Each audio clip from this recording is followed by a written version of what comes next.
آیا سفر دا مہینہ ہے، سفر دے مہینے میں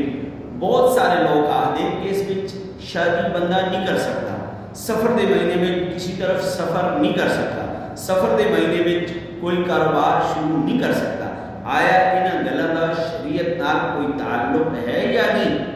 ویسی لوگوں دے من گڑت قسم، ویسی لوگوں دی من گڑت گلاں، تو اس بارے میں قرآن اور حدیث کے مطابق سفر دے مہینے میں تسی شادی بھی کر سکتے ہو، سفر دے مہینے میں تسی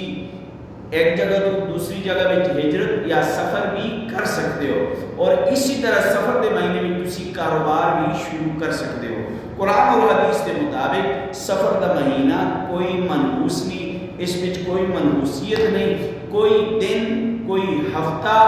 کوئی مہینہ، کوئی سال منحوس نہیں ہوگا، کوئی دن، کوئی ہفتہ، کوئی مہینہ، کوئی سال منحوس نہیں ہوگا۔ یہ لوکاں دیاں بنائی دیاں گلاں، انہاں گلاں پر احتراز کرو، لہذا اس مہینے میں شادی بھی ہو سکتی ہے، اس مہینے میں ایک جگہ تو دوسری جگہ بھی تسی جل بھی آکھتے ہو، اس مہینے میں تسی کاروبار بھی شروع کر سکتے ہو۔ لوکاں دیاں گلاں پیچھے نہ جلو، دین پیچھے جلو، قرآن اور حدیث پیچھے جلو۔ اور بہت سارے لوگ اس مہینے میں کوئی چنے تقسیم کرتا ہے، کوئی کی چیز تقسیم کرتا ہے، کوئی کی چیز کھانا واسطے کہ مصیبتاں آنے والی ہیں، مصیبتاں ٹل جان، انہاں دا بھی دین نال کوئی تعلق نہیں، دین نال کوئی واسطہ نہیں۔ خدا را